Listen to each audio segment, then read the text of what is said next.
ಹಿನ್ನೆಲೆಯಲ್ಲಿ ಬೇರೆ ಅಭಿಪ್ರಾಯವನ್ನ ಇಟ್ಟುಕೊಳ್ಬೇಕಾಗತ್ತೆ. ಅದನ್ನು ಗಮನಿಸಿ ವಾಕ್ಯಗಳಿಗೆ ಅರ್ಥವನ್ನ ಹೇಳಬೇಕಾಗತ್ತೆ.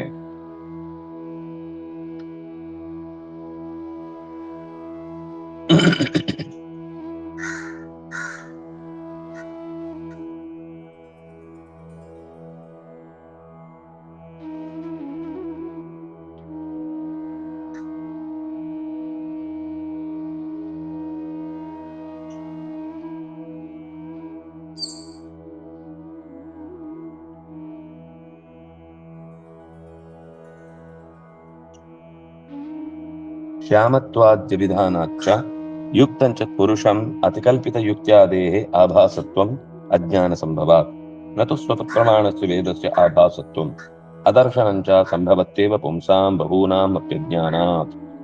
ತರ್ಹಿ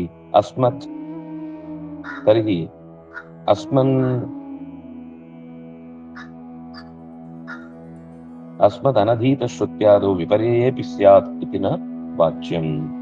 ಇಷ್ಟು ಮುಂದಿನ ಮಾತು ದೇವರನ್ನ ಕಪ್ಪು ಅಂತ ಹೇಳಿದ ಮಾತು ಇದೆ. ನಾವು ಲೋಕದಲ್ಲಿರುವ ಕಪ್ಪನ್ನ ಗಮನಿಸಿ, ಅವನು ಕೂಡ ಕಪ್ಪು ಅಂತ ಹೇಳಲಿಕ್ಕೆ ಹೋದ್ರೆ ಅವನಿಗೆ ಶರೀರವೇ ಅಲ್ಲ, ಕಪ್ಪು ಬಣ್ಣ ಹೇಗೆ? ಅದು ಬಣ್ಣ ಕಪ್ಪಿರಬಹುದು, ತಪ್ಪಿಲ್ಲ, ಆದ್ರೆ ಅದು ಮೈ ಬಣ್ಣ ಅಲ್ಲ. ಬಣ್ಣಕ್ಕೆ ಕಪ್ಪು ಅನ್ನೋದಕ್ಕೆ ಅವನು ಅತ್ಯಂತ ಡೀಪ್ ಅನ್ನೋದನ್ನ, ಈಗ ನಾವು ಆಕಾಶದಲ್ಲಿ ಬ್ಲ್ಯಾಕ್ ಹೋಲ್ ಅಂತ ಕರಿತೇವೆ, ಅದು ಇಡೀ ಜಗತ್ತಿನ ಎಲ್ಲವನ್ನು ಕೂಡ ತನ್ನೆಳೆಗೆ ಸೆಳೆಯುವಂತಹ ಶಕ್ತಿ ಉಳ್ಳದ್ದು ಅಂತ. ಅಂದ್ರೆ ಆ ರೀತಿ ಒಂದು ಎಲ್ಲಾ ಶಕ್ತಿ ಕೇಂದ್ರವನ್ನ ನಾವು ಕಡುವಾಗಿ ಕಾಣುವುದಿದೆ. ಹಾಗೆ ಕೃಷ್ಣನನ್ನು ಕೂಡ ನಾವು ಕಡು ಅಂತ ಗಾಢತೆಯಿಂದ ಕರೆಯುವುದು ಯಾಕೆಂದ್ರೆ ಅವನು ಎಲ್ಲ ಶಕ್ತಿಗಳಿಂದ ಕೂಡಿದವ ಅನ್ನುವ ಕಾರಣಕ್ಕಾಗಿ. ಇದು ಕೆಲವೊಂದ್ಸರ್ತಿ ಅತಿಯಾದ ಕಲ್ಪನೆಯಿಂದ ಹೆಚ್ಚು ಮಾಡ್ಲಿಕ್ಕೆ ಹೋದ್ರೆ, ಅಂದ್ರೆ ಶರೀರ ಕಪ್ಪು ಅಂತನೋ ಅಥವಾ ಇನ್ನೇನೋ ಒಂದು ರೀತಿಯಲ್ಲಿ ಸತ್ವರಜಸ್ತಮಸ್ಸು ಗುಣಗಳ ಪ್ರಭಾವದಲ್ಲಿ ನೋಡುವಾಗ ತಮಸ್ಸು ಅನ್ನೋದು ಕಪ್ಪು, ಅದೇ ಭಗವಂತನಿಗೂ ನೋಡಿ ತಮಸ್ಸು ಅನ್ನೋದಕ್ಕೆ ಕಪ್ಪು ಬಣ್ಣ, ಆದ್ರಿಂದ ಕೃಷ್ಣನು ಕಪ್ಪಿದ್ದಾನೆ, ಆದ್ರಿಂದ ಕೃಷ್ಣನು ಅತ್ಯಂತ ತಾಮಸ ಅಂತ ಹೀಗೆ ಅತಿಯುಕ್ತಿಯಿಂದ ಏನೇನೋ ಕಲ್ಪನೆ ಮಾಡ್ಲಿಕ್ಕೆ ಹೋದ್ರೆ ಅದು ತಪ್ಪಾಗುತ್ತೆ. ನಮಗೆ ಯುಕ್ತಿ ಇದೆ ಅಂದ ಮಾತ್ರಕ್ಕೆ ವಿಷಯವನ್ನ ಸಮರ್ಥಿಸ್ಲಿಕ್ಕೆ ಆಗಲ್ಲ. ನೀವು ಸಮರ್ಥಿಸಬಹುದು, ಯುಕ್ತಿಗೆ ಯಾವುದೇ ದೋಷವೂ ಇಲ್ಲದೆ ಇರಬಹುದು. ಈಗ ಕಪ್ಪು, ತಮಸ್ಸು ಕಪ್ಪು, ಕೃಷ್ಣನು ಕಪ್ಪು, ಆದ್ರಿಂದ ಕೃಷ್ಣನು ಮತ್ತು ತಮಸ್ಸು ಕೂಡ ಸಮ. ಕೃಷ್ಣ ಈಸ್ ಈಕ್ವಲ್ ಕಪ್ಪು, ತಮಸ್ಸು ಈಸ್ ಈಕ್ವಲ್ ಕಪ್ಪು, ಹಾಗಾಗಿ ತಮಸ್ಸು ಈಸ್ ಈಕ್ವಲ್ ಕೃಷ್ಣ ಅಂತ ಹೀಗೆ ಒಂದು ಲಾಜಿಕ್ ಮಾಡಿದ್ರೆ ಇದರಲ್ಲಿ ಲಾಜಿಕಲ್ ಏನ್ ತಪ್ಪಿಲ್ಲ. ಅದರ ಶಾಸ್ತ್ರದ ತಾತ್ಪರ್ಯ ಅವನು ತಮಸ್ಸನ್ನು ನಿಯಂತ್ರಣ ಮಾಡ್ತಾನೆ ಹೊರತು ತಮಸ್ಸಿನ ಪ್ರಭಾವಕ್ಕೊಳಗಾಗ್ತಾನೆ ಅನ್ನೋದನ್ನ ಹೇಳಲಿಲ್ಲ. ಹಾಗಾಗಿ ನೀವು A is equal to B, B is equal C ಅಂದ್ರೆ ಎ ಈಸ್ ಈಕ್ವಲ್ ಸಿ ಅನ್ನೋ ನಿಯಮವನ್ನ ಇಲ್ಲಿ ಲಾಗು ಮಾಡಿ ಕೃಷ್ಣ ಅದರಿಂದಾಗಿ ತಾಮಸಿ ಅಂತ ನಾವು ವಿವರಣೆ ಕೊಟ್ರೆ ಅದು ಅತಿಕಲ್ಪಿತವಾದ ಯುಕ್ತಿ ಆಗುತ್ತೆ. ಆದ್ರೆ ಇಂಥ ವಿಷಯದಲ್ಲಿ ಸ್ವಲ್ಪ ಜಾಗೃತೆ ಇರಬೇಕು. ಅಂದ್ರೆ ಇದು ಸ್ವಲ್ಪ ಅರ್ಥ ಆಗುವಂತದ್ದಾದ್ರಿಂದಾಗಿ ನಾವು ಇದರಿಂದ ಪಾರಾಗಬಹುದು. ಆದ್ರೆ ಎಷ್ಟೋ ಸಂದರ್ಭಗಳಲ್ಲಿ ಪಾರಾಗ್ಲಿಕ್ಕಾಗದೇ ಇರುವಂತ ರೀತಿಯ ಯುಕ್ತಿಗಳಿಂದ ನಾವು ಕೆಲವು ತತ್ವಗಳನ್ನ ಕಳ್ಕೊಳ್ಳುವ ಪ್ರಸಂಗಗಳು ಇರ್ತವೆ. ಅದು ಅವಾಂತರ ತತ್ವವೂ ಆಗಿರಬಹುದು. ನಾವು ಇಷ್ಟಪಡುವಂತಹ ಕೆಲವು ಸಂಗತಿಗಳನ್ನ ಸಮರ್ಥನೆ ಮಾಡ್ಲಿಕ್ಕೆ ಹೋಗಿ ಯುಕ್ತಿಯಿಂದ ಅದನ್ನ ನಮಗೆ ಬೇಕಾದ ಹಾಗೆ ನಾವು ನಿರೂಪಣೆ ಮಾಡಬಹುದು. ಆದ್ರೆ ಅದರ ಹಿನ್ನೆಲೆಯನ್ನ ಸರಿಯಾಗಿ ಗಮನಿಸದೆ ಹೋದ್ರೆ ನಾವೊಂದು ಅವಾಂತರ ತಾತ್ಪರ್ಯವನ್ನ ದಾರಿ ತಪ್ಪಿಸುವಂತಹ ಅಪಾಯವು ಕೂಡ ಇರುತ್ತೆ ಅನ್ನೋದನ್ನು ನಾವು ಮರಿಬಾರದು. ಏನ್ ಹೇಳಿಕೊಟ್ರು, ಯಾಕೆ ಹೀಗಾಗತ್ತೆ, ಯಾಕೆ ಈ ಯುಕ್ತಿಗಳನ್ನ ನಾವು ಎಲ್ಲೆಲ್ಲೂ ಬಳಸ್ತೀವಿ ಅಂದ್ರೆ ಅಜ್ಞಾನ ಸಂಭವಾತ್. ಅದು ಕೆಲವೊಂದ್ ಸರ್ತಿ ತಿಳುವಳಿಕೆಯ ದೋಷದಿಂದ ಅಥವಾ ತಿಳುವಳಿಕೆಯ ಪರಿಮಿತಿಯಿಂದ ನಾವು ಹೇಳ್ತೇವೆ ನನ್ನ ತಪ್ಪಿರ್ಬಹುದು ಅಂತ ನಾವು ವಾದ ಮಾಡ್ತೇವೆ. ಆಮೇಲೆ ನಾವೇ ಹೇಳಿದ್ದು ಸರಿ ಅಂತನೂ ಒಳಗಿನಿಂದ ಒಂದು ಗಟ್ಟಿಯಾದ ನಾವು ಮಾಡುವಂತಹ, ಇದು ನಾನು ಯಾರೋ ಒಬ್ಬರನ್ನು ಹೇಳ್ತಿಲ್ಲ, ನಾನು ನೀವು ಎಲ್ಲರೂ ಸೇರಿ ಹೇಳ್ತಾ ಇದ್ದೇವೆ. ಎಷ್ಟೋ ಸರ್ತಿ ನಮ್ಗೆ ಏನ್ ಇಷ್ಟವೋ ಅದನ್ನ ಅವ್ರು ಹೇಳ್ತಾ ಇದ್ರೆ ಅವ್ರು ಇಷ್ಟ ಆಗ್ತಾರೆ. ನಮ್ಗೆ ಇಷ್ಟ ಅಲ್ಲದನ್ನ ಅವ್ರು ಹೇಳ್ತಾರೆ ಅಂದ್ರೆ ಅದನ್ನ ನಾವು ವಿರೋಧಿಸ್ತೇವೆ. ಅವ್ರು ಎಷ್ಟೋ ಸಂಗತಿ ಹೇಳಿರ್ತಾರೆ, ಅದು ಎಲ್ಲಿಗೂ ನಮ್ಮ ಮನಸ್ಸು ಫೋಕಸ್ ಆಗಲ್ಲ. ಎಷ್ಟು ಫೋಕಸ್ಡ್ ಆಗಿರ್ತೇವೆ ಅಂದ್ರೆ, ನಮ್ಗೆ ಯಾವುದೋ ಒಂದು ವಿಷಯದ ಬಗ್ಗೆ ತುಂಬಾ ಬೇಸರ ಇದೆ, ಅಥವಾ ಆಗ್ರಹ ಇದೆ, ಅಥವಾ ಕೋಪ ಇದೆ, ಅಥವಾ ನಮ್ಗೆ ಕಷ್ಟ ಆಗಿದೆ, ಈ ವಿಜ್ಞಾನದ ಬಗ್ಗೆ ಕೇಳಬೇಕು ಅಂತ ಆಸಕ್ತಿ ಇದ್ದವನಿಗೆ ಈಗ ಭಾಗವತ ಕೇಳುವಾಗ ಅವನು ವಿಜ್ಞಾನದ ವಿಷಯಗಳಿಗೆ ಹೆಚ್ಚು ಆಸಕ್ತನಾಗ್ತಾನೆ. ಈಗ ಎರಡು ರೀತಿ ಇದೆ. ಆಸಕ್ತಿಯಿಂದ ಕೇಳುವುದು ಒಂದಾಯ್ತು, ನಾವು ಇಷ್ಟಪಟ್ಟ ಸಂಗತಿಯನ್ನ ಸಮರ್ಥಿಸುವುದಕ್ಕೆ ಲಾಜಿಕ್ ಸಿಕ್ಕಿದೆ. ಈಗ ನೋಡಿ, ಅದೇ ಗೀತೆಯನ್ನು ಹಿಡಿದುಕೊಂಡು ನಾಸ್ತಿಕನು ಕೂಡ ವಾದ ಮಾಡ್ತಾನೆ. ಅದೇ ಗೀತೆಯನ್ನು ಹಿಡ್ಕೊಂಡು ಏಕಾತ್ಮವಾದಿಯು ವಾದ ಮಾಡ್ತಾನೆ. ಅದೇ ಗೀತೆಯನ್ನು ಇಟ್ಕೊಂಡು ಸಾಮ್ಯವಾದಿಯು ಕೂಡ ವಾದ ಮಾಡ್ತಾನೆ. ಅದೇ ಗೀತೆಯನ್ನು ಇಟ್ಟುಕೊಂಡು ಬಹುತ್ವವಾದಿಯು ಸಮರ್ಥನೆ ಮಾಡ್ತಾನೆ. ಅಂದ್ರೆ ನಮ್ಗೆ ಗೀತೆ ಏಕಾತ್ಮವಾದವನ್ನು, ಸಾಮ್ಯವಾದವನ್ನು, ಬಹುತ್ವವಾದವನ್ನು, ಅಥವಾ ಆತ್ಮ ಇಲ್ಲ ಅನಾತ್ಮವಾದವನ್ನು ಎಲ್ಲವನ್ನು ಹೇಳುತ್ತೆ ಅಂತ ನಾವು ಹೇಗೆ ಹೇಳುದು? ಹಾಗಾದ್ರೆ ಇಲ್ಲಿ ಆದ್ರೂ ಗೊತ್ತಾಗುತ್ತೆ ಕೆಲವು ವಿಷಯಗಳಲ್ಲಿ. ಆದ್ರೆ ಕೆಲವು ನಮ್ಮ ಲೌಕಿಕ ವಿಷಯಗಳಲ್ಲಿ ಈ ಯಾವ ವಾದವನ್ನದು ಹೇಳ್ತಾ ಇದೆ? ನೀವು ಅಂಥ ವಿಷಯಗಳನ್ನ ವಾದ ಮಾಡ್ಲಿಕ್ಕೆ ಗೀತೆಯನ್ನು ಉಪಯೋಗಿಸುವವರ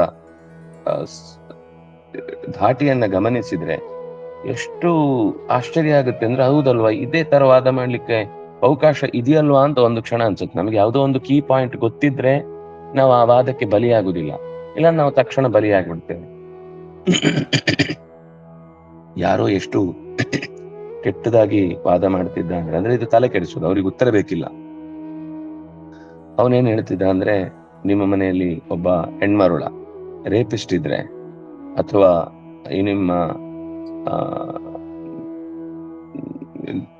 ಏನಂತಾರೆ, ಗುಟ್ಟಾಗಿ ನಿಮ್ಮ ಚಲನವಲನಗಳನ್ನ ಗುರುತಿಸುವವನು ಅಥವಾ ಹುಡುಕುವವನು ಇದ್ರೆ ನೀವು ಅವನನ್ನು ಗೌರವಿಸ್ತೀರಾ?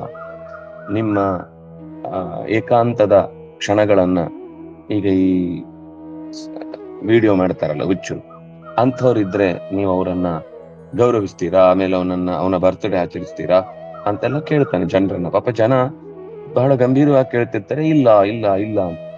ತಕ್ಷಣ ಅವನ ಮಾತು ಮುಗಿದ ತಕ್ಷಣ, ಹಾಗಾದ್ರೆ ನೀವು ಕೃಷ್ಣನನ್ನ ಮತ್ತೆ ಯಾಕೆ ಪೂಜಿಸ್ತೀರಿ? ಅವನು ಹೆಣ್ಮಕ್ಳು ಸ್ನಾನ ಮಾಡುವುದನ್ನ ನೋಡ್ತಿದ್ದ, ಆಮೇಲೆ ಅವ್ರ ವಸ್ತ್ರವನ್ನ ಅಪಹರಿಸಿದ, ಹಾಗೆ ಎಷ್ಟೋ ಜನರ ಜೊತೆಗೆ ರಿಲೇಶನ್ಶಿಪ್ ಇಟ್ಕೊಂಡಿದ್ದ, ಅವನ ಬರ್ತ್ಡೇನ ಆಚರಣೆ ಮಾಡ್ತೀರಿ? ಇದು ನೀವು ಮಾಡುದು ಸರಿನಾ? ಒಂದ್ಸಲ ಈ ಲಾಜಿಕ್ ಒಂದ್ಸಲ ಎಲ್ಲರನ್ನು ಕಕ್ಕಬಿಕ್ಕಿ ಹಾಕ್ಸುತ್ತೆ. ಅಂದ್ರೆ ಈ ರೀತಿ ನಮ್ಮ ಅವನಿಗೇನು ಅಂದ್ರೆ, ತನಗೆ ಬೇಕಾದನ್ನ ಸಾಧನೆ ಮಾಡ್ಲಿಕ್ಕೆ ಅವನು ಇದೇ ವಿಷಯಕ್ಕೆ ಬೆಟ್ಟ ಎತ್ತಿದಾನ ಅಂತ ಕೇಳುವ ವಿಷಯವನ್ನ ಮಾತಾಡಲ್ಲ, ಅದು ಸುಳ್ಳು ಅಂದ್ಬಿಡ್ತಾನೆ. ಎಷ್ಟೋ ವಿಷಯಗಳು ಅಲ್ಲ ಸಲ್ಲದನ್ನ ಕಲ್ಪಿಸಿ ಆಮೇಲೆ ಅದೇ ಸರಿ ಅಂತ ಸಮರ್ಥಿಸ್ಲಿಕ್ಕೆ ಹೋದಾಗ ಇತಿಹಾಸದ ಪುಟದಲ್ಲಿ ವ್ಯಕ್ತಿತ್ವವನ್ನ ನಾಶ ಮಾಡಿಬಿಡ್ತಾರೆ. ನಿನ್ನೆನೋ ಮೊನ್ನೆನೋ ಯಾರೋ ಒಬ್ರು ಕೇಳ್ತಿದ್ರು, ವಾಲ್ಮೀಕಿ ಸೀತೆಯನ್ನ ಇಟ್ಕೊಂಡಿದ್ನ ತನ್ನ ಆಶ್ರಮದಲ್ಲಿ? ಹೌದು. ಯಾಕೆ ಇಟ್ಕೊಂಡಿದ್ದ? ಅವನಿಗೆ ಏನ್ ಲಾಭ ಇತ್ತು? ಏನ್ ಲಾಭ ಇತ್ತು ಅಂದ್ರೆ, ಆಶ್ರಮದಲ್ಲಿ ಯಾರು ಬೇಕಾದ್ರೂ ಇರಬಹುದಿತ್ತು, ಅವನು ಇಟ್ಕೊಂಡಿದ್ದ. ಅವಳು ತಪಸ್ವಿನಿಯಾಗಿ ಕಾರ್ಯ ಮಾಡ್ತಾಳೆ ಅಥವಾ ಸಾಧನೆ ಮಾಡ್ತಾಳೆ ಅಂತ ಅನ್ನಿಸ್ತು, ಸೇರಿಸ್ಕೊಂಡಿದ್ದ. ಅಂದ್ರೆ ಅವನ ಉದ್ದೇಶ ಇದ್ದಿದ್ದೇನು ಅಂದ್ರೆ, ಕೇಳುವಾಗ ಇಟ್ಕೊಂಡಿದ್ನ ಅಂತ. ನಾವು ಇವತ್ತು ಭಾಷೆಯಲ್ಲಿ ಮಾತಾಡುವ ಇಟ್ಕೊಂಡಿದ್ನ ಅನ್ನೋದನ್ನೇ ಕೇಳಿದ್ದವನು. ನನಗೇನು ಅರ್ಥ ಆಗ್ಲಿಲ್ಲ ಅನ್ನೋ ಹಾಗೆ ನಾನು ಸುಮ್ಮನೆ ಹಾಗೆ ಮುಂದುವರಿಸ್ತಾ ಹೋದೆ. ಆದ್ರೆ ಕಥೆ ಒಂದ್ ಕಡೆ ಹಾಗೆ ಇರುವುದನ್ನು ಅವನು ಉಲ್ಲೇಖ ಮಾಡಿದ. ನೋಡಿ ಹೀಗಿದೆ, ನಾನು ಅದನ್ನು ಕೇಳಿದ್ದು. ಇಲ್ಲಪ್ಪ, ರಾಮಾಯಣದಲ್ಲಿ ಎಲ್ಲೂ ಇಲ್ಲ. ಇಲ್ಲ, ರಾಮಾಯಣ ತುಂಬಾ ಇದೆಯಲ್ವಾ, ನೀವ್ ಹೇಳಿದ್ರಲ್ಲಿ ಇಲ್ಲದೆ ಇರ್ಬೋದು, ಆದ್ರೆ ಇನ್ನೊಂದ್ ಕಡೆ ಹೇಳಿದ್ರಲ್ಲಿ ಇದೆಯಲ್ವಾ. ಇದು ದೊಡ್ಡ ಸಮಸ್ಯೆ.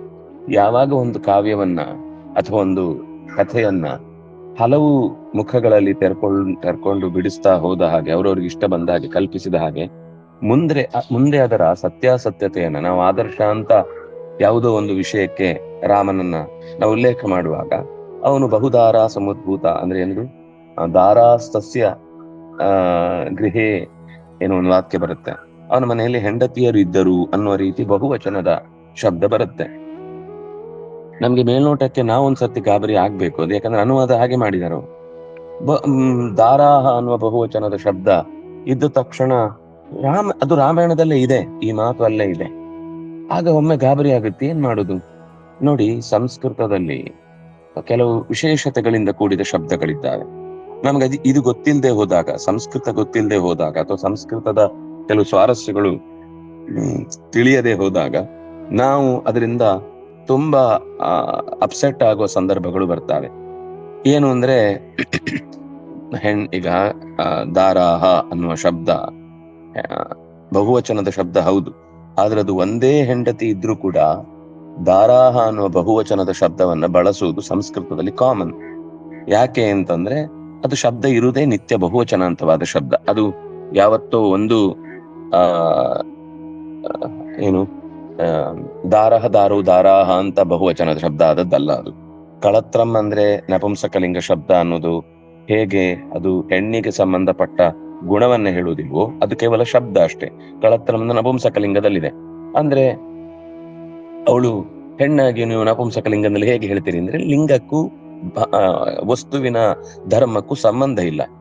ಮಿತ್ರಂ ಅಂತ ಹೇಳ್ತೇವೆ ನಾವು. ಮಿತ್ರನನ್ನೇನ್ರಿ ನೀವು ನಪುಂಸಕಲಿಂಗದಲ್ಲಿ ಕರೆಯುವುದು ಅಂದ್ರೆ ಅದು ನಪುಂಸಕಲಿಂಗ ಅನ್ನೋದು ದೇಹಕ್ಕೆ ಸಂಬಂಧಪಟ್ಟಿದ್ದಲ್ಲ, ಶಬ್ದಕ್ಕೆ ಸಂಬಂಧಪಟ್ಟಿದ್ದು. ನಾವು ಕೆಲವೊಂದ್ಸರ್ತಿ ಇದೆಲ್ಲ ಮಿಕ್ಸ್ ಮಾಡ್ಕೊಂಡದ್ರಿಂದ ನಮ್ಗೆ ಅರ್ಥ ಆಗುದಿಲ್ಲ. ಹಾಗಾಗಿ ಅನುವಾದ ಮಾಡ್ಲಿಕ್ಕೆ ಹೋಗುವವರಿಗೆ ಇದೆಲ್ಲ ಬ್ಯಾಕ್ ಗ್ರೌಂಡ್ ಗೊತ್ತಿಲ್ಲ ಅಂತ ಆದ್ರೆ ಹೆಚ್ಚು ಕಮ್ಮಿ 99 ಭಾಗ ಈ ಸಂಸ್ಕೃತಿಯ ಪರಿಚಯ ಇಲ್ಲದವರು ಅಥವಾ ಭಾರತೀಯ ಹಿನ್ನೆಲೆಯನ್ನ ತಿಳಿಯದವರೇ ನಮ್ಮ ದೇಶದ ಅನೇಕ ಶಬ್ದಗಳನ್ನ ಪಾಪ ಕೆಲವರು ಪ್ರಾಮಾಣಿಕವಾಗಿ ಅದನ್ನ ನಮ್ಮ ದೇಶದ ಜನರಿಗೂ ತಿಳಿಸ್ಬೇಕು ಅಂತಾನೆ ಮಾಡಿರಬಹುದು. ಇನ್ನು ಕೆಲವರು ಉದ್ದೇಶಪೂರ್ವಕವಾಗಿ ಅದರ ಸ್ವಾರಸ್ಯವನ್ನು ಕೆಡಿಸ್ಬೇಕು ಅಂತಾನು ಮಾಡಿದ್ದಿರಬಹುದು. ಇನ್ನು ಕೆಲವರಿಗೆ ಏನು ಅಂದ್ರೆ ಒಂದು ಗ್ರಂಥದ ಅನುವಾದ ಇದ್ರೆ ಯಾವತ್ತಿಗೂ ಅದನ್ನ, ಕೆಲವರಿಗೆ ಹೆಸರು, ಕೆಲವರಿಗೆ ಉದ್ದೇಶ, ಏನೋ ಒಂದಿರುತ್ತೆ ಬಿಡಿ. ಒಟ್ಟಂತೂ ನಮ್ಗೆ ಅದು ಮುಖ್ಯ ಬೇಕಾದ ಸಂಗತಿ. ಹಾಗಾಗಿ ದಾರಾಹ ಅನ್ನುವ ಶಬ್ದ ನಿತ್ಯ ಬಹುವಚನಾಂತವಾದ ಶಬ್ದ ಹೊರತು ಅದು ಬಹಳ ಜನ ಹೆಂಡತಿಯರು ಇದ್ರೆ ಬಳಸುವ ಶಬ್ದ ಅಲ್ಲ. ಅದು ಒಂದೇ ಹೆಂಡತಿ ಇದ್ರೂ ಕೂಡ ದಾರಾಹ ಅನ್ನುವ ಶಬ್ದವನ್ನ ಬಹುವಚನದಲ್ಲಿ ಬಳಸುವಂತದ್ದಿದೆ. ಈ ಶಬ್ದದ ಬಗ್ಗೆ ಹಿನ್ನೆಲೆ ಗೊತ್ತಿಲ್ಲದ್ರಿಂದ ರಾಮನಿಗೂ ಬಹಳ ಜನ ಹೆಂಡತಿಯರಿದ್ರು. ಯಾಕಂದ್ರೆ ಅಲ್ಲಿ ದಶರಥನಿಗೆ 350 ಜನ ಹೆಂಡಂದಿರಿದ್ರು ಅನ್ನುವ ಪ್ರಸಂಗಗಳು ಹೇಳಿ ಮುಗಿಸಿ ಈ ಮಾತು ಬರುತ್ತೆ. ಅಂದ್ರೆ ರಾಜನಿಗೆ ಬೇಕಾದಷ್ಟು ಹೆಂಡಂದ್ರು ಇದ್ರು ಅನ್ನೋದು ಒಂದು ಮಾತಿದೆ, ಜೊತೆಗೆ ದಶರಥನಿಗೆ ಇತ್ತು ಅನ್ನೋದಕ್ಕೆ ರೆಫರೆನ್ಸ್ ಇದೆ. ಆದ್ನಾಗ ಈ ರಾಮನ ಶಬ್ದವನ್ನ ಹೇಳುವಾಗ್ಲೂ ಅಲ್ಲಿ ದಾರಾಹ ಅಂತ ಬಹುವಚನವಂತವಾದ ಶಬ್ದ ಇದೆ. ಹಾಗಾಗಿ ಏಕಪತ್ನಿ ವ್ರತ ಸ್ಥಾನದ್ದು ಬರೀ ಸುಳ್ಳು, ರಾಮಾಯಣವೇ.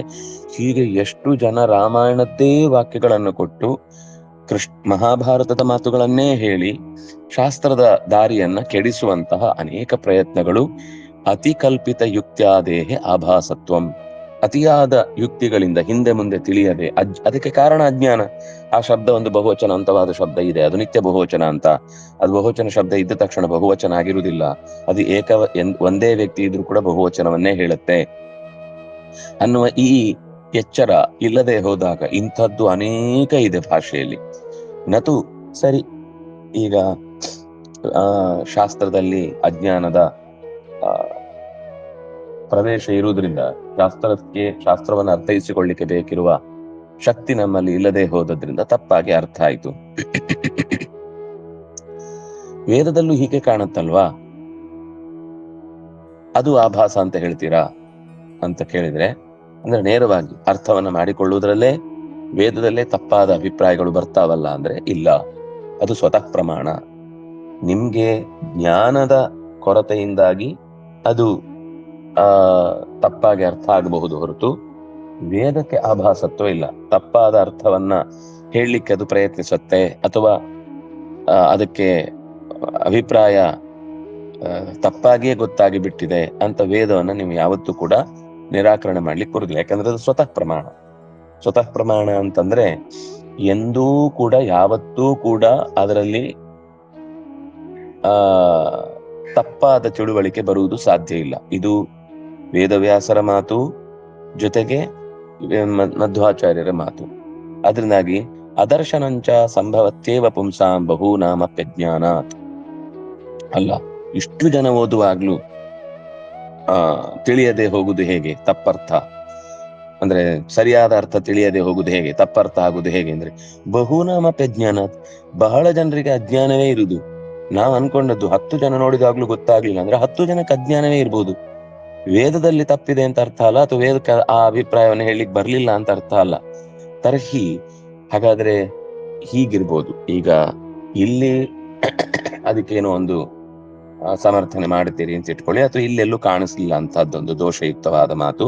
ಅದರಿಂದಾಗಿ ವೇದ ಆಭಾಸ ಅಲ್ಲ, ವೇದಕ್ಕೆ ಅಪ್ರಾಮಾಣ್ಯ ಹೇಳಬಾರ್ದು. ಶಾಸ್ತ್ರದಲ್ಲಿ ಆ ವಿಷಯದಲ್ಲಿ ನಾವು ಬಹಳ ಗಂಭೀರವಾಗಿರ್ಬೇಕು ಅಂತ ನೀವು ಕಾಣುವ ಶಾಸ್ತ್ರದ ಬಗ್ಗೆ ಪರಮ ಪ್ರಮಾಣ ಅಂತ ಹೇಳ್ಬಹುದು. ಶಾಸ್ತ್ರ ಅಂದ್ರೆ ಯಾವುದು ಅಂತ ಮತ್ತೆ ಆಚಾರ್ಯರೇ ಹೇಳಿದ್ದಾರೆ, ವೇದವ್ಯಾಸರೇ ಹೇಳಿದ್ದಾರೆ. ನಾವು ಇವತ್ತು ಶಾಸ್ತ್ರ ಅಂತ ದೊಡ್ಡ ಸಮಸ್ಯೆ ಏನು ಅಂದ್ರೆ, ಜ್ಯೋತಿಷ್ಯವನ್ನು ಹೇಳುವಾಗ ಶಾಸ್ತ್ರ, ಅವ್ರು ಯಾವ್ದೋ ಕಲ್ತ ಶಾಸ್ತ್ರವನ್ನು ಇಟ್ಕೊಂಡು ಹೇಳ್ತಾರೆ, ಧರ್ಮಶಾಸ್ತ್ರವನ್ನು ಹೇಳ್ತಾರೆ, ಅಥವಾ ಇನ್ಯಾವುದೋ ಅಲಂಕಾರ ಶಾಸ್ತ್ರವನ್ನು ಹೇಳ್ತಾರೆ. ಸಂಸ್ಕೃತದಲ್ಲಿ ಇದೆ ಎಂದ ಮಾತ್ರಕ್ಕದು ಶಾಸ್ತ್ರ ಅಲ್ಲ. ಯಾವುದು ಮಹಾತತ್ವಕ್ಕೆ ಪೂರಕವಾಗಿರುತ್ತೋ ಅದು ಶಾಸ್ತ್ರ. ಮುಖ್ಯವಾಗಿ ವೇದ, ಇತಿಹಾಸ, ಪುರಾಣ ಮತ್ತು ತದನುಕೂಲಕರವಾದ ಇಷ್ಟು ತತ್ವನಿರ್ಣಯದಲ್ಲಿ ಆರಂಭದಲ್ಲಿ ಶಾಸ್ತ್ರ ಅಂದ್ರೆ ಏನು ಅನ್ನೋದಕ್ಕೊಂದು ಚೌಕಟ್ಟು ಕೊಟ್ಟಿದ್ದಾರೆ. ಇದು ಒಂದು ಕಡೆ ಇರುದಲ್ಲ, ತುಂಬಾ ಕಡೆ ಬಂದಿರುವ ವಿಷಯ. ಹಾಗಾಗಿ ನಾವು ಶಾಸ್ತ್ರದ ಪ್ರಯೋಗಗಳನ್ನು ಗಮನಿಸುವಾಗ ಬಹಳ ಎಚ್ಚರದಲ್ಲಿರು. ನಮ್ಗೆ ಆ ಶಬ್ದದ ಬಗ್ಗೆ ತಪ್ಪರ್ಥ ಆಯ್ತು ಅಂದ ತಕ್ಷಣ ಶಾಸ್ತ್ರವೇ ತಪ್ಪು ಹೇಳ್ತಾ ಇದೆ ಅಂತ ನಾವು ಭಾವಿಸ್ಲಿಕ್ಕೆ ಹೋಗ್ಬಾರ್ದು. ಆದ್ರೆ ಯಾರ್ಯಾರು ಅವರವರ ಸಮಸ್ಯೆಗಳನ್ನ ತೀರಿಸಿಕೊಳ್ಳಿಕ್ಕೆ ಬಾರದೇ ಇದ್ದಾಗ ಆ ಗ್ರಂಥಗಳಿಗೆ ತಮ್ಮ ಭಾವವನ್ನು ಸೇರಿಸಿದ್ದ ಪ್ರಸಂಗಗಳಿದ್ರೆ, ಈಗ ಕ್ವಚಿತ್ ಗ್ರಂಥಾನ್ ಪ್ರಕ್ಷಿಪಂತಿ ಕ್ವಚಿದಂತರಿತಾನಪಿ ಕುರಿಯು ಕ್ವಚಿಚ್ಚ ವ್ಯತ್ಯಾಸಂ ಪ್ರಮಾದಾತ್ ಕ್ವಚಿತ್ ಅನ್ಯಥ ಅನ್ನುವ ತರದ ಎಚ್ಚರಿಕೆಯನ್ನು ಆಚಾರ್ಯರು ಕೊಟ್ಟಿದ್ದಾರೆ. ಕೆಲವೊಮ್ಮೆ ಕೆಲವರು ತಮ್ಮ ಅಭಿಪ್ರಾಯವನ್ನ ಸೇರಿಸ್ಲಿಕ್ಕೋಸ್ಕರ ಶ್ಲೋಕಗಳನ್ನ ಬರೆದು ಹಾಕ್ತಾರೆ. ಅದರ ಜೊತೆಗೆ ಇವತ್ತು ಸ್ವಲ್ಪ ಕಷ್ಟ, ಹಿಂದೆ ಎಲ್ಲ ಪ್ರಿಂಟ್ ಆಗುವಾಗ ಅವರವರಿಗೆ ಬೇಕಾದ ಶ್ಲೋಕಗಳನ್ನ ಹಾಕುವುದು ಮಾಡ್ತಿದ್ರು. ಅವರ ಮತಕ್ಕೆ ಅದು ವಿರುದ್ಧವಾದ ಅಭಿಪ್ರಾಯ ಇದೆ ಅಂತ ಆದ್ರೆ ಆಗ ಅದನ್ನ ಬೇರೆ ಶ್ಲೋಕಗಳನ್ನ ಬರೆದು ಹಾಕ್ತಿದ್ರು. ಇನ್ನು ಕೆಲವರು ಅಂತ ಅಭಿಪ್ರಾಯಕ್ಕೋಸ್ಕರ ಅದನ್ನ ಕಿತ್ತೆ ಹಾಕ್ಬಿಡ್ತಿದ್ರು ಪ್ರಿಂಟ್ ಮಾಡಿಸುವಾಗ. ಅಥವಾ ಈಗ ಪ್ರಿಂಟ್ ಅಂತ ನಾನು ಶಬ್ದ ಬಳಸ್ತಾ ಇದ್ದೇನೆ, ಆವಾಗ ಬರ್ಕೊಳ್ಳೋದಲ್ವಾ, ಬರ್ಕೊಳ್ಳುವಾಗ ಅವ್ನು ಬರ್ಕೊಳ್ಳೋವನಿಗೆ ಸ್ವಲ್ಪ ಅರೆಬರೆ ತಿಳುವಳಿಕೆ ಇದ್ರೆ, ಅದು ಹಿಂದೆ ಮುಂದೆ ಗೊತ್ತಿಲ್ಲದೆ ಇದ್ರೆ, ಇದು ಯಾಕೋ ಶ್ಲೋಕ ತಪ್ಪಾಗಿದೆ ಅಂತ ಅನಿಸಿ ಕಿತ್ತೆ ಬಿಡೋನು, ಈ ಶ್ಲೋಕದಲ್ಲಿ ಅಭಿಪ್ರಾಯವೇ ಇಲ್ಲ ಅಂತ. ಆದ್ರೆ ಅದು ಮುಂದೆ ಒಂದು 100 ಜನಕ್ಕೆ ಪಾಠಕ್ಕೆ ಬೇಕಿರುವ ಮೂಲ ಗ್ರಂಥವಾಗಿ ಬಿದ್ದುಬಿಡುತ್ತೆ. ಆವಾಗ ಇಡೀ ಮುಂದೆ 100 ಜನ ಅದನ್ನ ಕಾಪಿ ಮಾಡ್ಕೊಳ್ಳೋರು ಯಾಕೆ ಇಷ್ಟು ಪಾಠಾಂತರಗಳಾಗ್ತವೆ, ಯಾಕೆ ಇಷ್ಟು ವೈವಿಧ್ಯ ಅನ್ನೋದು ಕಾಣುತ್ತೆ ಅಂದ್ರೆ ಕೆಲವೊಂದೇ ಇದು ಒಂದು ಕಾರಣ. ಅವ್ರವರಿಗೆ ಈಗ ಅದಾಯ್ತು, ಒಂದು ಸೇರಿಸುದಾಯ್ತು, ಇನ್ನೊಂದು ಕಿತ್ತಾಕೋದಾಯ್ತು. ಇನ್ನು ಕೆಲವೊಮ್ಮೆ ಏನ್ ಮಾಡ್ತಿದ್ರು ಅಂದ್ರೆ ಆ ಶ್ಲೋಕದ ಅಭಿಪ್ರಾಯವನ್ನ ಯಾಕೋ ಶ್ಲೋಕದಲ್ಲಿ ಸರಿ ಇಲ್ಲ ಅಂತ ಹೇಳಿ ಹಿಂದೆ ಮುಂದೆ ಮಾಡಿಬಿಡೋರು. ಶ್ಲೋಕವನ್ನೇ ಕೆಲವೊಮ್ಮೆ ಹಿಂದೆ ಮುಂದೆ ಮಾಡಿದ್ರೆ ಅಭಿಪ್ರಾಯವೇ ಬೇರೆ ಆಗ್ಬಿಡುತ್ತೆ. ಮೊದ್ಲು ಬರ್ಬೇಕಾದ್ದು ಎರಡನೇದಾಗುತ್ತೆ, ಎರಡನೇ ಬರ್ಬೇಕಾದ್ ಮೊದಲನೇದಾಗುತ್ತೆ. ಆಗ ಅದರ ಹೈರಾರ್ಕಿಯೇ ತಪ್ಪಾಗ್ಬಿಡುತ್ತೆ ಆಚೀಚೆ ಮಾಡಿದ್ರಿಂದ.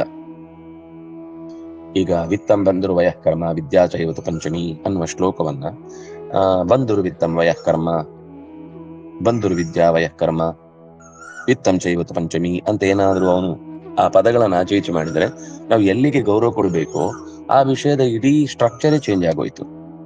ಹಾಗಾಗಿ ಇಂಥ ಕೆಲವು ಬದಲಾವಣೆಗಳು, ಶ್ಲೋಕ ಬದಲಾಯಿಸ್ಲಿಲ್ಲ ಅಥವಾ ಶ್ಲೋಕ ಕಿತ್ತಾಕ್ಲಿಲ್ಲ, ಶ್ಲೋಕದ ಪದವನ್ನ ಆಚೀಚೆ ಮಾಡಿದ್ರು. ಒಂದೊನ್ನ ಸೇರಿಸುದು, ಒಂದೊನ್ನ ಕಿತ್ತಾಕಿ ಚ ಅಂತ ಹಾಕಿಬಿಡುದು. ಚ ಅಂತ ಹಾಕಿಬಿಟ್ರೆ ಅದರ ವಿರುದ್ಧವಾದ ಅರ್ಥವೇ ನಿಂತು ಬಿಡುತ್ತೆ. ಇದೆಲ್ಲ ಒಂದು ತರ ಆದ್ರೆ ಇನ್ನೂ ಒಂದು ಸಮಸ್ಯೆ ಇದೆ, ಪ್ರಮಾದಾತ್ ಕ್ವಚಿದನ್ಯಥ. ಪ್ರಮಾದಾತ್ ಅಂತಂದ್ರೆ ಅವನಿಗೆ ಭಾಷೆಯ ಬಗ್ಗೆ ಅಷ್ಟು ಹಿಡಿತ ಇಲ್ಲ, ಅವನು ಕೇಳಿಸ್ಕೊಳ್ತಾ ಇರ್ತಾನೆ, ಅವನು ಕೇಳಿಸ್ಕೊಳ್ಳೋಕ್ ತಪ್ಪಾಗಿ ಕೇಳಿಸ್ಕೊತಾನೆ. ಅವನ ಉದ್ದೇಶ ತಪ್ಪು ಬರಿಬೇಕು ಅಂತಲ್ಲ, ಆದ್ರೆ ಅವನಿಗೆ ಆ ವಿಷಯದ ಬಗ್ಗೆ ಜ್ಞಾನವೇ ಇಲ್ಲ. ಆದ್ರಿಂದಾಗಿ ಪ್ರಮಾದಾತ್. ಬಹಳ ಜನ ಹಿಂದೆ ಕರಣಿಕರು ಇದ್ದವರೆಲ್ಲ ಶಾಸ್ತ್ರದ ಆಳವಾದ ತಿಳುವಳಿಕೆ ಇದ್ದವ್ರೇನಲ್ಲ, ಅವರಿಗೆ ಕೆಲಸ ಅದೊಂದು ಜಾಬ್, ಟೈಪ್ ಮಾಡ್ತಿರ್ತಾರೆ. ಅವರಿಗೆ ನೀವು ಟೈಪ್ ಆಗಿದ್ಮೇಲೆ ತಪ್ಪುಗಳನ್ನು ಕೇಳಿದ್ರೆ ನಮ್ಗೆ ಅದೆಲ್ಲ ಗೊತ್ತಿಲ್ಲ, ನೀವು ಕರೆಕ್ಷನ್ ಮಾಡಿಕೊಡಿ, ನಾವು ಮಾಡ್ತೀವಿ. ಹಾಗೆ ಇಲ್ಲೂ ಕೂಡ ಕೆಲವೊಂದ್ಸರ್ತಿ ಕರೆಕ್ಷನ್ ಆಗದೆ ಹೋಗಿರುವ ಸಾಧ್ಯತೆಗಳು ಕೂಡ ಇರುವುದರಿಂದ ತಪ್ಪು ಪಾಠಗಳು, ತಪ್ಪು ಚಿಂತನೆಗಳು, ತಪ್ಪು ಕ್ರಮಗಳು, ತಪ್ಪು ಅಭಿಪ್ರಾಯಗಳು ಮೂಡುವಂತಹ ಗ್ರಂಥಗಳ ವಾಕ್ಯಗಳು ಕೂಡ ಬಂದು ಹೋಗಿದ್ದಾವೆ. ಒಂದು ಹಿಂದೆ ಹೇಳಿದ 3 ಕಾರಣಗಳಂತೂ ಇದ್ದೇ ಇದೆ. ಅವನೇ ಉದ್ದೇಶಪೂರ್ವಕವಾಗಿ ಸೇರಿಸಿದ್ದು ಅಥವಾ ಕಿತ್ತದ್ದು. ಕಿತ್ತಾಗ ಬೇರೆನೆ ಅರ್ಥ ಬರುತ್ತೆ, ಅದಕ್ಕೊಂದು ಬೇರೆ ಸಮಜಾಯಿಷಿ ಇರುತ್ತೆ. ಅಲ್ಲಿ ಉತ್ತರ ಒಂದು ಮಾತು ಹೇಳಿದ್ಮೇಲೆ ಅದಕ್ಕೊಂದು ಸಮಜಾಯಿಷಿ ಇರುತ್ತೆ, ಆ ಸಮಜಾಯಿಷಿ ಮಾತು ಕಿತ್ತು ಬಿಟ್ರೆ ಅದೇ ಸರಿ ಅಂತ ಆಗ್ಬಿಡುತ್ತೆ. ಹೀಗೆ ಎಷ್ಟೋ ಸರ್ತಿ ಮಾತುಗಳಲ್ಲಿ, ಶಾಸ್ತ್ರಗಳ ಹಿನ್ನೆಲೆಯಲ್ಲಿ ಅದರ್ಶನಂಚ ಸಂಭವತ್ತೇವ ಪುಂಸಾಂ ಬಹೂನಾಮಪ್ಯಜ್ಞಾನಾತ್. ಅನೇಕ ಜನಗಳಿಗೆ ಕಾಣ್ಲಿಲ್ಲ ಅಂದ ಮಾತ್ರಕ್ಕೂ ಕೂಡ, ನಾವು ಈಗ ಮೆಜಾರಿಟಿ ಬಗ್ಗೆ ಏನ್ ಮಾತಾಡ್ತೇವೆ, ಬಹಳ ಕಾಲದಿಂದ ಹೀಗೆ ಜ್ಞಾನ ಇದೆ, ಅಷ್ಟು ಜನ ಗೊತ್ತಾಗ್ಲಿಲ್ವಾ ಅಂತ ನಾವೇನ್ ವಾದ ಮಾಡ್ತೇವೆ, ಇದು ಮೆಜಾರಿಟಿಯಿಂದ ತೀರ್ಮಾನ ಮಾಡುವ ಸಂಗತಿ ಅಲ್ಲ. ಸತ್ಯ ಅನ್ನೋದು ಮೆಜಾರಿಟಿಗೆ ಗೊತ್ತಾಗುವುದಲ್ಲ. ಇಷ್ಟು ದಿವಸದಿಂದ ಟೆಕ್ಸ್ಟ್ ಬುಕ್ಗಳಲ್ಲಿ ಇಂಥದ್ದೇ ಇದೆ. ನೀವು ಮಾತ್ರ ಒಬ್ರು ಯಾರೋ ಹೇಳುವುದನ್ನ ಪರಮ ಪ್ರಮಾಣ ಅಂತ ಹೇಗೆ ಒಪ್ಪುದು? ಇಷ್ಟು ದಿವಸಗಳಿಂದ ಯಾರಿಗೂ ಗೊತ್ತಾಗ್ಲಿಲ್ವಾ? ಇಲ್ಲ. ಅಷ್ಟು ಜನಕ್ಕೂ ಮಾಸ್ ಆಗಿ ಅಜ್ಞಾನವು ತುಂಬಿರುವ ಸಾಧ್ಯತೆ. ನಾನು ಹೇಳ್ತಾ ಇರೋದು ಲೋಕದ ವಿಷಯದಲ್ಲಿ ಅಲ್ಲ. ಲೋಕದ ವಿಷಯದಲ್ಲಿ ಒಬ್ಬ ಅಲ್ಲ ಅಂದ್ರೆ ಇನ್ನೊಬ್ಬ ಯಾವುದೋ ಒಂದು ರೀತಿ ಅದು ತಪ್ಪಾಗುತ್ತೆ, ಅಲ್ಲೂ ಕೆಲಸ ಇದೆ. ಆದ್ರೂ ಕೆಲವೊಂದ್ ಸರ್ತಿ ಲೋಕದ ವಿಷಯದಲ್ಲಿ ಈಗ 5 ಜನಕ್ಕೆ ಹಗ್ಗ ಅಂತ ಕಾಣ್ತಾ ಇದೆ, ಒಬ್ಬನಿಗೆ ಮಾತ್ರ ಹಾವು ಅಂತ ಕಾಣ್ತಾ ಇದೆ. ನೀವು ಅಷ್ಟು ಜನರನ್ನ ದಡ್ರು ಹೇಳ್ತೀರಾ, ಒಬ್ಬನಿಗೆ ಕಂಡದ್ದೇ ಸರಿ, 5 ಜನಕ್ಕೆ ಕಂಡದ್ದು ತಪ್ಪು ಅಂತ. ಅಲ್ಲಿ ನಾವು ಲೋಕದ ಅನುಭವವನ್ನ ವಿಸ್ತಾರವಾಗಿ ನಿರಾಕರಣೆ ಮಾಡ್ತಿಲ್ಲ. ಆದ್ರೆ ಯಾವುದು ಲೋಕಾತೀತವಾದ ಅನುಭವವು ಇಂದ್ರಿಯಗಳ ಅನುಭವಕ್ಕಿಂತ ಮೀರಿದ್ದು, ಅದರಲ್ಲಿ ಮಾತ್ರ ಹೇಳಿದ್ದು. ಈಗ ಲೋಕದ ಅನುಭವದಲ್ಲಿ ಈಗ ಪಂಚಾಮೃತವೋ ಪಂಚಕವ್ಯವೋ ಇಂತಹ ಪದಾರ್ಥಗಳನ್ನ ಬಳಸುವಾಗ ಅದರಿಂದ ಆಗುವ ಲಾಭವನ್ನ ಭೌತಿಕವಾಗಿ ನಾವು ಕೆಲವನ್ನ ತಿಳ್ಕೊಳ್ಬಹುದು. ಅದು ಬಿಟ್ಟು ಅದರಿಂದ ನಮ್ಗೆ ಗೊತ್ತಾಗದೇ ಇರುವ ಮಂತ್ರ ಕೆಲಸ ಮಾಡುತ್ತೆ. ಯಾಕಂದ್ರೆ ಆ ಪ್ರತಿಯೊಂದನ್ನು ಹೇಳುವಾಗ ಅನೇಕ ಮಂತ್ರಗಳನ್ನ ಬಳಸ್ತಾರಲ್ಲಿ. ಕೇವಲ ಅದನ್ನ ಸುಮ್ನೆ ಸುರಿದು ನಾವು ಮನೆಯಲ್ಲೂ ಕೂಡ ಹಾಗೆ ಮಾಡ್ತೇವೆ ಅಂದ್ರೆ ಆ ಪರಿಣಾಮ ಇರುವುದಿಲ್ಲ. ಇಷ್ಟ ಬಂದ ಹಾಗೆ ಮಾಡ್ತೇವೆ ಅಂದ್ರೆ, ಈಗ ಲ್ಯಾಬೊರೇಟರಿಯಲ್ಲಿ 5 ತರದ ದ್ರವ್ಯಗಳನ್ನ ಅಷ್ಟೇ ಪ್ರಮಾಣದಲ್ಲಿ ಹಾಕಿ ನಾವು ಮಾಡಿದ್ರೆ ನಮ್ಗೆ ಯಾಕೆ ಆಗ್ತಿಲ್ಲ ಅಂತ ವಾದ ಯಾರೋ ಒಬ್ರು ಮಾಡಿದ್ರು ಕೂಡ. ಆಗ ಅವ್ರು ಹೇಳಿದ್ರು, ಅದು ಕೇವಲ ನೀವು ಬರೀ ಮಿಕ್ಸ್ ಮಾಡೋದ್ರಿಂದ ಆಗುದಲ್ಲ, ಅದು ಆ ಶಿಲೆಗೆ ಸಂಬಂಧ ಇದೆ. ಅಲ್ಲಿ ಹಾಕುವ ಪ್ರತಿಮೆ ಅಥವಾ ಲಿಂಗ ಅಥವಾ ಯಾವುದೋ ಒಂದು ವಿಶೇಷವಾದ ಸನ್ನಿಧಾನವೂ ಕೂಡ ಅಲ್ಲಿ ಪ್ರಧಾನವಾಗುತ್ತೆ. ಎಷ್ಟೋ ಸಾವಿರ ವರ್ಷಗಳಿಂದ ಜಪಿಸ್ತಾ ಇರುವ ಪೂಜಿಸ್ತಾ ಇರುವಂತಹ ಜಾಗದಲ್ಲಿರುವಂತಹ ಒಂದು ವಿಶಿಷ್ಟವಾದ ವೈಬ್ರೇಷನ್ನು ಅದು ಸೇರಿ ಆ ಪಂಚಾಮೃತವೋ ಪಂಚಗವ್ಯದಲ್ಲೋ ಒಂದು ವಿಶೇಷವಾದ ಕಾರ್ಯ ಮಾಡುತ್ತೆ. ಆಮೇಲೆ ಮಂತ್ರಗಳು ಕೆಲಸ ಮಾಡ್ತವೆ, ಸಮಯ ಕೆಲಸ ಮಾಡುತ್ತೆ, ಅದರ ಪ್ರಮಾಣ ಕೆಲಸ ಮಾಡುತ್ತೆ. ಇದೆಲ್ಲ ಗಮನಿಸಿ, ಇದು ಯಾವುದು ಕೂಡ ನಮ್ಗೆ ಇವತ್ತಿನ ವಿಜ್ಞಾನದ ಚೌಕಟ್ಟಿನೊಳಗೆ ಸಿಗುವಂತಹದ್ದಲ್ಲ. ನಮಗೆ ನಾವು ಏನಂದ್ರೆ ಅದನ್ನ ರಿಸಲ್ಟ್ ನೋಡ್ತೇವೆ, ರಿಸಲ್ಟ್ ಕೂಡ ಅದು ಹೊರಗಿನಿಂದ ಕಾಣುವಂತದ್ದಲ್ಲ. ಈಗ್ಲೇ ಅದರ ಫಲವನ್ನ ಉಣ್ಲಿಕ್ಕೂ ಆಗುದಿಲ್ಲ. ಅದು ನಮಗೆ ಒಂದು ಬ್ಯಾಕಪ್ ತರ ಕೆಲವೊಂದ್ ಸರ್ತಿ. ಹಾಗಾಗಿ ನಾನು ಹೇಳಲಿಕ್ಕೆ ಹೊರಟ ಸಂಗತಿ, ವಿಜ್ಞಾನಕ್ಕೆ ಏನೂ ಗೊತ್ತಾಗುದಿಲ್ಲ ಅಂತ ಖಂಡಿತ ಅಲ್ಲ. ವಿಜ್ಞಾನವು ಕೂಡ ಅತ್ಯಂತ ಪ್ರತ್ಯಕ್ಷ, ನಾವೀಗ ಕಣ್ಣಾರೆ ಕಂಡಿದ್ದೇವೆ ಅಂತ ಹೇಳುವಾಗ ಅದಕ್ಕೆ ಎಷ್ಟು ಮಹತ್ವ ಇದೆಯೋ ಅಷ್ಟೇ ಮಹತ್ವ ಇದೆ. ಆದ್ರೆ ಕಣ್ಣಾರೆ ಕಾಣೋದಕ್ಕೆ ಮಾತ್ರ ಆ ಮಹತ್ವ ಕೊಡ್ಬೇಕು. ಇದು ನಾನು ಹೇಳಿದ್ದಲ್ಲ, ಇದು ಮತ್ತೆ ಆಚಾರ್ಯರೇ ಅನುವ್ಯಾಖ್ಯಾನದಲ್ಲಿ ಹೇಳಿದ್ದಾರೆ, ವೇದವ್ಯಾಸರೇ ಬೇರೆ ಸಂದರ್ಭದಲ್ಲಿ ಬ್ರಹ್ಮಸೂತ್ರದಲ್ಲಿ ಇದನ್ನು ವಿವರಣೆ ಮಾಡಿದ್ದಾರೆ. ಕಣ್ಣಿಗೆ ಕಾಣುವ ಸಂಗತಿಯಲ್ಲಿ ಕಣ್ಣಿ ಪ್ರಧಾನ ಪ್ರಮಾಣ. ಆದ್ರೆ ಕಣ್ಣಿಗೆ ಕಾಣದ ಸಂಗತಿಗಳು ಇವೆ, ಅದನ್ನು ನಾವು ಇಲ್ಲ, ಕಾಣೋದಿಲ್ಲ, ಅದರಿಂದಾಗಿ ಇಲ್ಲ ಅಂತ ನಾವು ಹೇಳಲಿಕ್ಕೆ ಬರುದಿಲ್ಲ. ಹಾಗಾಗಿ ಈ ಲಾಜಿಕ್ ಅನ್ನು ಕೂಡ ನಾವು ಪ್ರತ್ಯಕ್ಷದಿಂದ ಕಂಡ ವಿಷಯಗಳಿಗೆ ಹೇಳ್ಬಹುದಷ್ಟೇ ಬಿಟ್ರೆ, ಲಾಜಿಕ್ ಅನ್ನು ಕೂಡ ನಾವು ಪ್ರತ್ಯಕ್ಷವಲ್ಲದ ವಿಷಯದಲ್ಲಿ ಎಂದೂ ಕೂಡ, ಇವತ್ತು ನಾವು ವಿಜ್ಞಾನ 2 ಪ್ರಧಾನವಾದ ಅಂಶ. ಒಂದು ಪ್ರತ್ಯಕ್ಷದಿಂದ, ಇನ್ನೊಂದು ಎಕ್ಸ್ಪೆರಿಮೆಂಟ್ ನಿಂದ. ಈ ಎಕ್ಸ್ಪೆರಿಮೆಂಟ್ ನಿಂದ ನಮ್ಗೆ ರಿಸಲ್ಟ್ ಕಾಣುತ್ತೆ, ಅದರಿಂದ ಅದಿದೆ ಅಂತ. ರಿಸಲ್ಟ್ಗೂ ಕಾಣದೇ ಇರುವ ಸಂಗತಿಗಳಿದ್ದಾವೆ ಅನ್ನೋದನ್ನ ಶಾಸ್ತ್ರ ಹೇಳುತ್ತೆ. ಹಾಗಾಗಿ ತರಿಹಿ ಅಸ್ಮದ್ ಅನಧೀತ ಶ್ರುತ್ಯಾದವು. ಸರಿ, ಈಗ ನೀವೇನ್ ಹೇಳಿದ್ರಿ? ಮಹಾತಾತ್ಪರ್ಯ, ಮೂಲ ವಿಷಯಕ್ಕೆ ಬರುದಾದ್ರೆ ಮಹಾತಾತ್ಪರ್ಯ ನಾರಾಯಣನನ್ನ ಹೇಳುತ್ತೆ, ಅವನೇ ಪರದೈವ. ಆ ಪರದೈವವನ್ನ ನಾವು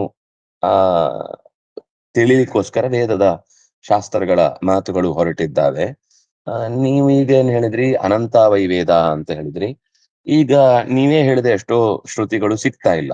ನಿಮ್ಗೆ ಯಾವುದೋ ಒಂದು ಗ್ರಂಥದಲ್ಲಿ ಈ ರೀತಿ ತಾತ್ಪರ್ಯ ಏನಂದ್ರೆ, ಉತ್ಕರ್ಷವನ್ನ ಹೇಳಲಿಕ್ಕೋಸ್ಕರ ವಿಷ್ಣೋ ಅನಂತಸ್ಯ ಪರಾತ್ಪರಸ್ಯ ತಚ್ಚಾಪಿ ಹಿ ಅಸ್ತಿವ ನಚ ಅತ್ರ ಶಂಕಾ ಅನ್ನುವ ಮಾತಿನ ಮೂಲಕ ಪರಮಾತ್ಮನ ತಾತ್ಪರ್ಯ, ಪರಮಾತ್ಮನ ಉತ್ಕರ್ಷವೇ ಪರಮ ತಾತ್ಪರ್ಯ ಅಂತ ನೀವೇನ್ ಹೇಳಿದ್ರಿ. ಇನ್ನು ನಮಗೆ ಕಣ್ಣಿಗೆ ಕಾಣದ ಅಥವಾ ನಮ್ಮ ಗಮನಕ್ಕೆ ಬಾರದ ಅಥವಾ ಇನ್ನಷ್ಟು ಯಾವುದೋ ಮುಂದೆ ಒಂದು ದಿವಸ ಪ್ರಕಟವಾಗಬಹುದಾದ ವೇದದಲ್ಲಿ ನೀವೀಗ ಹೇಳಿದ ಅಭಿಪ್ರಾಯಕ್ಕೆ ಅನಧೀತ ಶ್ರುತ್ಯಾದು ವಿಪರ್ಯಯೋಪಿ ಸ್ಯಾತ್. ಅಲ್ಲಿ ನಾರಾಯಣನನ್ನ ಪರಮ ಅಂತ ಹೇಳದೆ ಇನ್ಯಾರೋ ಒಬ್ಬನ್ನ ಪರಮ ಅಂತ ಹೇಳುವಂತಹ ಮಾತುಗಳು ಇರಬಹುದಲ್ವಾ? ನೀವೀಗ ಕಂಡ ಸಂಗತಿಯಲ್ಲಿ ಇಷ್ಟಿದೆ. ಆದ್ರೆ ನಾವೇನ್ ಹೇಳಲಿಕ್ಕೆ ಹೊರಟಿದೀವಿ ಅಂದ್ರೆ, ಅನಂತ ವೇದಗಳಾದ್ರಿಂದ ನಮಗೆ ಸಿಕ್ಕಿದ್ದು ಯಾವುದೋ ಒಂದು ಸಣ್ಣ ಭಾಗ. ಆ ಸಣ್ಣ ಭಾಗದಲ್ಲಿ ಇರುವ ಸಂಗತಿಯನ್ನು ಹಿಡಿದುಕೊಂಡು ಇನ್ನೂ ದೊಡ್ಡ ಭಾಗದಲ್ಲಿ ಕಾಣದೇ ಇರುವ ಭಾಗದಲ್ಲಿ ಅನಧೀತ ಶ್ರುತಿಗಳಲ್ಲಿ, ನಮಗೆ ಎಂದೂ ದಕ್ಕದೇ ಇರುವ ಶ್ರುತಿಗಳಲ್ಲಿ ವಿಪರ್ಯಯೋಪಿ ಸ್ಯಾತ್, ಅವಾಂತರ ತಾತ್ಪರ್ಯಗಳೆಲ್ಲ ವಿರುದ್ಧವಾಗಿರಬಹುದು. ಭಗವಂತನ ಪಾರಮ್ಯದ ಬಗ್ಗೆ ಅಪಲಾಪ ಇರಬಹುದು. ಇತಿ ನಚವಾಚ್ಯಂ, ಹೀಗೆ ಹೇಳ್ಬೇಡಿ. ಬೇರೆ ವಾಕ್ಯಗಳಲ್ಲಿ ಭಗವಂತನ ಪಾರಮ್ಯಕ್ಕೆ ವಿರುದ್ಧವಾದ ಮಾತುಗಳಿರಬಹುದು ಅಂತ ನೀವು ಯೋಚನೆ ಮಾಡಬೇಡಿ, ಅದಕ್ಕೆ ಅದು ಸ್ವತಃ ಪ್ರಮಾಣ ಅಂತ ಹೇಳಿದ್ದು. ಯತಃ ತತ್ರೈವ ಆಹ, ತುಂಬಾ ಚಂದದ ಮಾತು.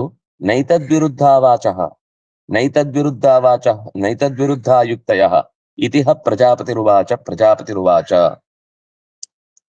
ಈ ಅವಾಚ್ಯೋತ್ಕರ್ಷೆ ಮಹತ್ವಾತ್ ಸರ್ವವಾಚಾಂ ಸರ್ವನ್ಯಾಯಾನಾಂಚ ಮಹತ್ ತತ್ಪರತ್ವಂ ಅಂತ ಏನ್ ಮಾತು ಬಂತು, ಈ ಭಗವಂತನ ಪಾರಮ್ಯಕ್ಕೆ ನೈತದ್ವಿರುದ್ಧಾ ವಾಚ, ಇಡೀ ವೇದ ಸಮೂಹದಲ್ಲಿ ಇನ್ನೆಲ್ಲೂ ಕೂಡ ಇದಕ್ಕೆ ವಿರುದ್ಧವಾದ ಮಾತುಗಳಿಲ್ಲ. ನೈತದ್ವಿರುದ್ಧಾ ಯುಕ್ತಯ, ಇದಕ್ಕೆ ವಿರುದ್ಧವಾದ ಯುಕ್ತಿಗಳಿಲ್ಲ ಅಂತ ಕೊನೆಗೆ ಹೇಳಿ ಇತಿ ಪ್ರಜಾಪತಿರುವಾಚ. ಇದನ್ನ ಎರಡೆರಡು ಸರ್ತಿ ಹೇಳುದ ಉದ್ದೇಶ ಏನು ಅಂತಂದ್ರೆ, ಇದು ಎಂದಿಗೂ ಕೂಡ ತಪ್ಪುವಂಥದ್ದಲ್ಲ. ಭಗವಂತನಿಗೆ ಅವನ ಪಾರಮ್ಯಕ್ಕೆ ವಿರುದ್ಧವಾದ ಮಾತಾಗ್ಲಿ ವಿರುದ್ಧವಾದ ಯುಕ್ತಿ ಆಗ್ಲಿ ಇನ್ನೆಲ್ಲೂ ಇಲ್ಲ. ವೇದಗಳಲ್ಲಿ ಬೇರೆ ಕಡೆ ನಮಗೆ ಕಾಣದೇ ಇರುವ ಸಂಗತಿಯ ಅಂಶವನ್ನ ಹಿಡಿದು ಮತ್ತೆ ವಾಪಸ್ಸು ಮೊದಲಿನಿಂದ ಯುದ್ಧಕ್ಕೆ ಬಂದು ನಿಲ್ತೇವೆ ಅಂತ ಮಹಾತಾತ್ಪರ್ಯವನ್ನ ಬದಲಿಸ್ತೇವೆ ಅಂತ ಹೇಳಲಿಕ್ಕೆ ಬರುವುದಿಲ್ಲ. ಹೀಗಂತ ಪ್ರಜಾಪತಿರುವಾಚ ಇವನು ಎಲ್ಲಾ ಕಾಲದಲ್ಲಿ ಇದ್ದವನು. ಇಡೀ ಚತುರ್ಮುಖನ ಪರಮಾತ್ಮನ ಸೃಷ್ಟಿಯ ತುದಿಯಿಂದ ಕೊನೆಯ ತನಕ ಜಗತ್ತನ್ನ ಗಮನಿಸಿದವನಾದ್ರಿಂದಾಗಿ ಅವನಿಗೆ ವೇದಗಳ ಮಹಾ ಪರಿಚಯ ಇರುವುದರಿಂದ ಅವನು ಇದಕ್ಕೆ ವಿರುದ್ಧವಾದ ಅಭಿಪ್ರಾಯವನ್ನು ಎಲ್ಲೂ ಕಾಣ್ಲಿಕ್ಕೆ ಸಾಧ್ಯ ಇಲ್ಲ, ವಿರುದ್ಧವಾದ ಯುಕ್ತಿಗಳನ್ನು ಹುಡುಕ್ಲಿಕ್ಕೆ ಸಾಧ್ಯ ಇಲ್ಲ ಅಂತ ಹೇಳಿದ್ದಾನೆ ಇತಿ. ಇನ್ನು ಅನೇಕ ವಿಷಯಗಳಿಗೆ ವೇದಗಳಲ್ಲಿ ಜೀವದ ವೈಶಿಷ್ಟ್ಯ ಏನು, ಜೀವದ ಮಿತಿ ಏನು ಇತ್ಯಾದಿಗಳ ಬಗ್ಗೆ ಹೇಳುತ್ತೆ. ಆ ವಿಷಯದ ಬಗ್ಗೆ ಕೆಲವು ಇದು ಆಭಾಸ ಏವಚ ಅನ್ನುವ ಒಂದು ಸೂತ್ರದಲ್ಲಿ ಹೇಳ್ತಾರೆ. ಅದು ಏನು ಅನ್ನೋದನ್ನ ಮತ್ತೆ ನಾಳೆಯ ಚಿಂತನೆಯಲ್ಲಿ ಅನುಸಂಧಾನ ಮಾಡೋಣ ಅಂತ ಹೇಳ್ತಾ, ಕಾಯೇನ ವಾಚ ಮನಸ ಇಂದ್ರಿಯರ್ವಾ ಬುದ್ಧಿಯ ಆತ್ಮನಾವ ಅನುಸೃತ ಸ್ವಭಾವ ಕರೋಮಿ ಯದ್ಯತ್ ಸಕಲಂ ಪರಸ್ಮೈ ನಾರಾಯಣಾಯ ಸಮರ್ಪಯಾಮಿ. ಶ್ರೀಕೃಷ್ಣಾರ್ಪಣಮಸ್ತು.